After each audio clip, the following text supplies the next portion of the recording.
And with that, I think you could might as well lead right into the next part because that's an excellent point.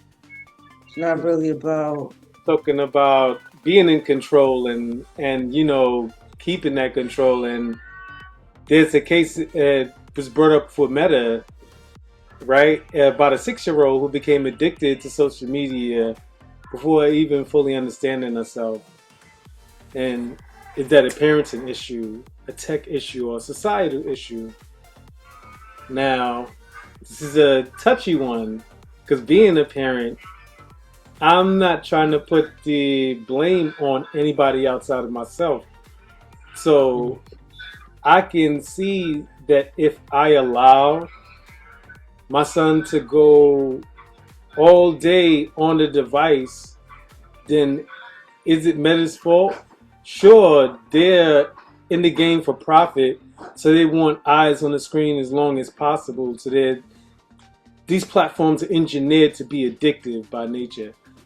But then I'm torn because it's like, well, how did I let it get there as a parent?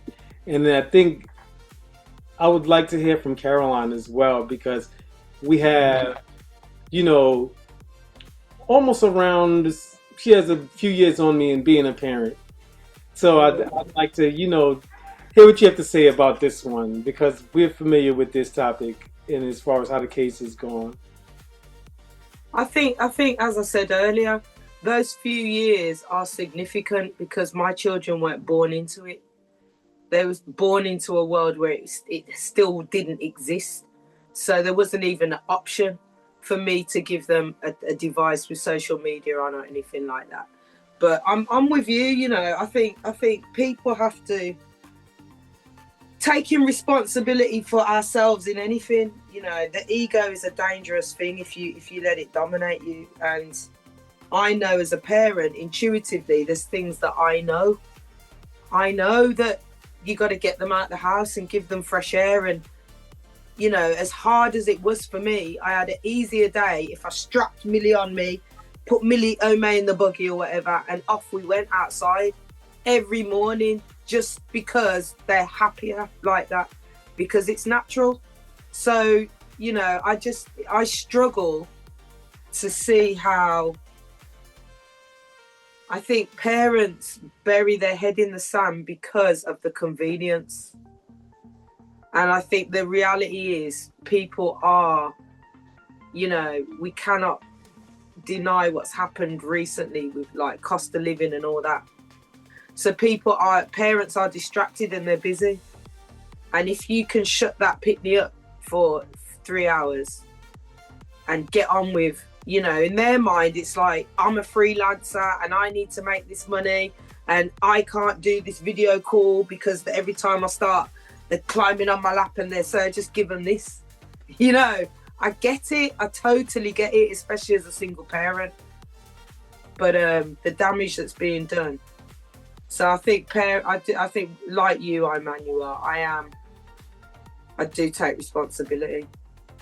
And your intuition, regardless of what you're taught, there is an intuitive thing. We do know what is good and what's not good for ourselves and for our children. They're especially if you are tapped in. But I think even people that aren't tapped in, I think sometimes they get the biggest hammering from the universe to pull them out. So yeah, that case. My first question when I heard about that case was, how is the child 6 years old on a device all the time? Where is that? Is that explained in the case or what? Because I'm like, that was impossible in my household. That couldn't.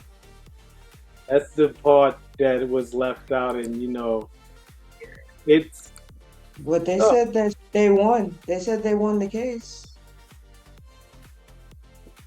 But where were the parents though? Like, why is a 6 year old allowed to sit and get addicted to Instagram? That's what I can't.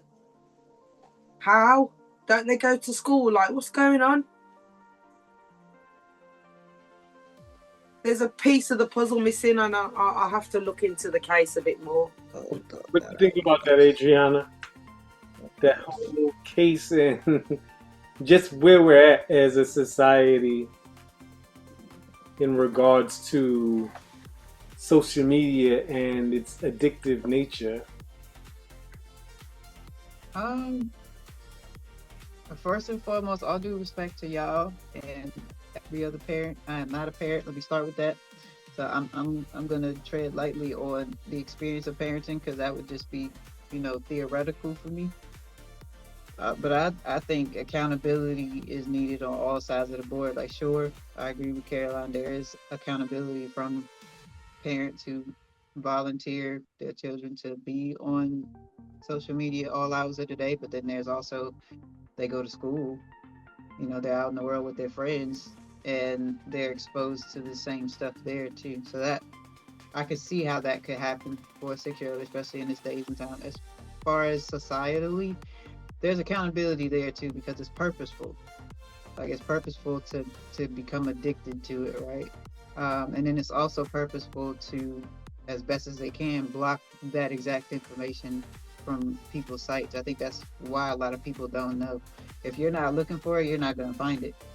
That's the internet as a whole. That's AI as a whole. If you're not searching for it, you're not going to find it. So if you aren't looking for the harms and the dangers of social media, you think it's the end all be all, and you're going to think it's the end all be all. So that societally is an issue, and also obviously corporately an issue.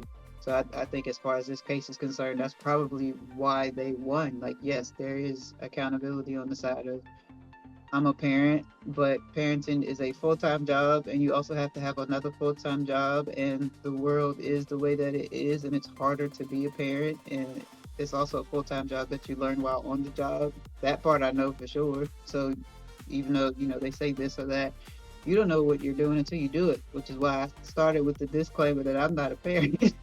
You know what I mean? And everybody parents differently. Like, my perception of what parenting looks like could be different from the next person. So that's it's a full spectrum issue as far as the damage, and it's a full spectrum issue as far as it being something great. No, I don't think 6-year-olds should have tech. I didn't have it at 6 years old, but I'm also 37. So that wasn't a thing. You know what I mean? It might have been the computer, but even that was educational, and that was only in school. So I think it depends on the society, it depends on the parent, it depends on the atmosphere. But at the end of the day, no, nobody that young should have that type of technology, especially all day. And I think I fully agree with everything you said, and where it's took my mind before I forget it, before I lose it, is the responsibility of schools and education, because schools can be like the family home. They can vastly differ. The schools can be side by side, and one school does this and another school does that. So it just took me to thinking about my friend's got an 8-year-old, and she told me that the school are not giving books, they're giving them tablets. And she's had to say to the school, can you give him the book? We don't want him reading off a tablet, we want him reading a book. And when Ome was in preschool, so when she was 3, the school that she went to was quite old school, and the teacher that she had was an older woman. She was probably like late 50s. And they had the kids cutting fruit with sharp knives. The children cutting fruit with sharp knives at 3. And I loved it, because the reasoning was, if we teach them to cut with a blunt knife, it's actually more dangerous. Like, it's not that big a deal as long as they're supervised. But another school would go, absolutely not, that's a safeguarding issue. So when you put all these safeguards in place, when you wrap a child up in cotton wool, they cannot develop, they cannot grow. So if the school is going, you can't play on the thing because you might fall off, and we're not going to give you a book to read, we're going to give you a tablet. They are at school most of the time once they enter that school system. So school is massive. Fortunately for me, my girls are in schools that were quite adhered to the values that I adhere to. So they're quite old school, and they talk to the children like adults. and they push them beyond their age range. So when they were in junior school, they were learning senior school stuff.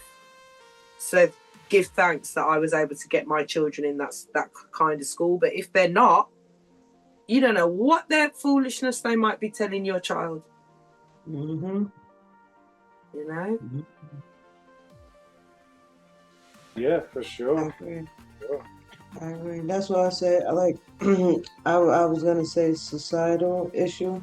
It's always a parent. It always starts parental, but for that same reason that you guys just spoke on, I would say like societal because it all comes back full circle. And if like you said, if the two schools aren't on the same page, then I'm talking about your homeschool, your home environment and your school environment, these two places, this happened, they're not on the same page, then, you know, my nephew, he was just telling me he was telling me on Monday, starting on Wednesday, he could start bringing his tablet to school. He's in pre-K.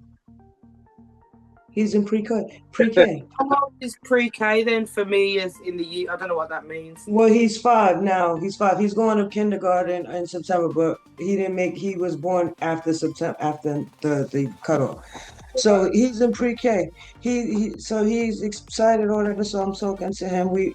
Good thing, like he takes his time on his tablet. He's into drawing, so he does his drawing, but he's all excited. But I'm thinking in my head, like, they don't want to do nothing in the school, and they're not even providing school tablets. They're telling the kids like you can bring your tablets from home. Like that's you already know what's going on there. They're not being bothered.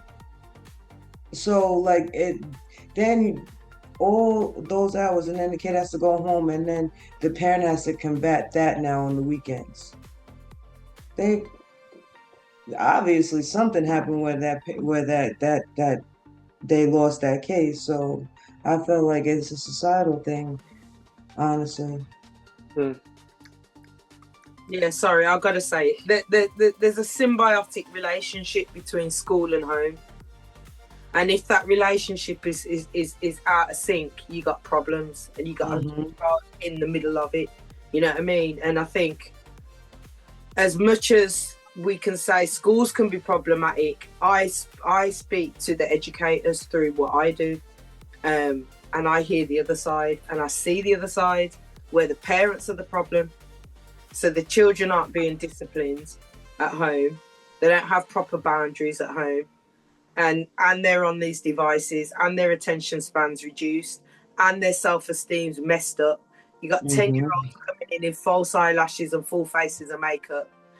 Can't learn nothing, won't do an assignment because they just go on Chat GPT, and their reasoning is, why do I need to think if I can get it off Chat GPT?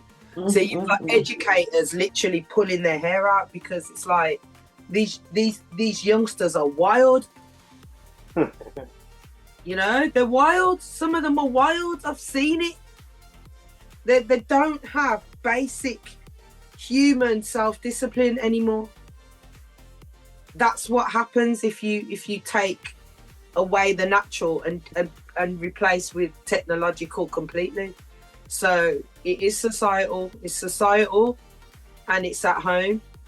But I think what is going to be the regulator is going to be the individual.